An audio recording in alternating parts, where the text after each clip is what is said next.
দৈনিক লাখো কণ্ঠ। কিভাবে এখানে বাস করবো স্যার? যদি নিজে থাকে এভাবে প্রশাসন দিয়ে সাথে করে নিয়ে এসে যদি আমাদের এই ক্ষতি করে, ওর বদলে সরকার আমাদের যা হয় বিষ কিনে দিক, নাই মেরে ফেলা দিক, এর উপরে আমরা আর কি বলতে পারি স্যার?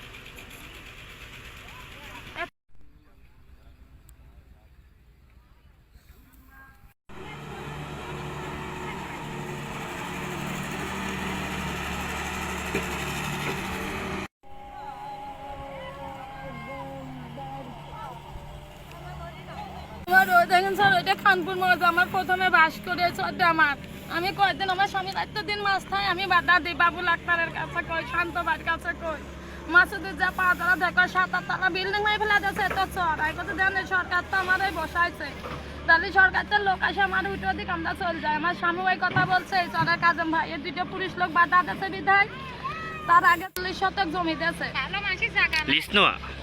সরকার। তো আপনার 99 বছরের দিচ্ছি আর নাকি রেজিস্ট্রি আছে, মিটিশনের কাগজ করিয়ে দিচ্ছে সরকার।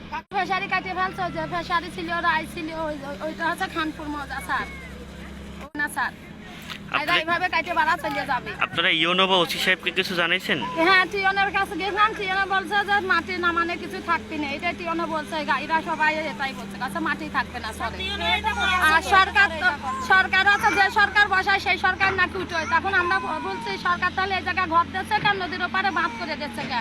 মাসুদ ভাই বলছে আমরা কাটিয়ে নিয়ে যাই, বাদ দিয়ে দাম নাই করছে। এই ওই বাটু চেয়ারম্যানের দিঘি আছে আসল অরিজিনাল গাঙ্গা, এতকাল খানপুর চলিয়ে গেছে, আমরা উপায়টা নেপারে সে বাড়ি করেছে বাঁধ হয় না, এতকাল পর বাঁধ আছে, আপনি 2 দিনে কেমন বাদ দেবেন? এত দূরও কথা হয়েছে স্যার আমার সাথে।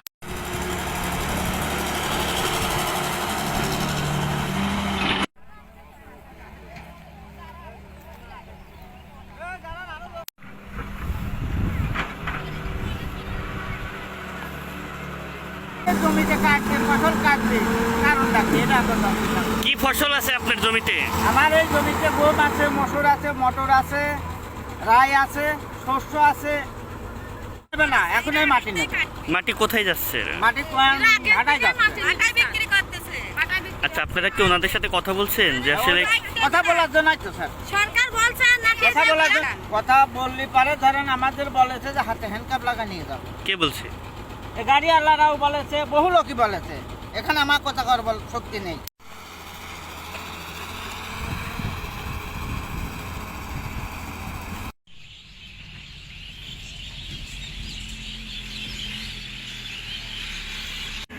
মাঝখানে আমাদের বসবাস দেশে সরকার।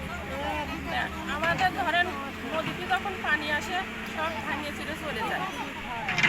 এই কাটিটুক এই মাটিটুক যদি কাটিয়ে নেয় তাহলে আমাদের সরকার এই 2 নদীর মাঝখানে কীভাবে বসালো? আমরা এটা বাধা দিতে আসছি, এরা কাটতেছে। বাধা দিতে আসছি জন্যে এরা আমাদের ভয় দেখাচ্ছে। টিওনো প্রশাসন সাথে করে নিয়ে এসে ভয় দেখাচ্ছে যাতে আমরা এই ক্ষেতের আলি না আসি, এটা বলতেছে। এখানে কি মাটি না বালু আছে? এটা হচ্ছে মাটি, এরা বালু কাটবে না। আমরা বলেছি যে আপনারা একটু জায়গা করে নিয়ে আপনারা নদীতে যায়, আপনারা 6 মাস পারেন আর 1 বছর পারেন কাটেন, আমাদের কোনো বাধা নাই, কিন্তু আপনারা আমার এই মাটিগুলো কাটবেন না। এইটা কাটলে আমরা এখানে মাছ চাপা নিয়ে বাস করতে পারবো না। এরা করছে ভূমিহীন চর, আমরা সব চর ডাকিছি, আমরা বালি কাটবো না, মাটি কাটবো। আর এটা যদি কে বাধা দিতে আসে এটাই আমরা দেখবো, কেউ আসে দেখি কিরা আসে। এখন আমরা প্রশাসনের সামনে এরা যদি আসে বলতেছে, আমরা তো ভয়টি আসি না, কারণ আমরা গরিব মিসকিন মানুষ, আমাদের কাজ না করলে পেটে ভাত যায় না। আমরা এখন কিভাবে এদের সামনে আসবো?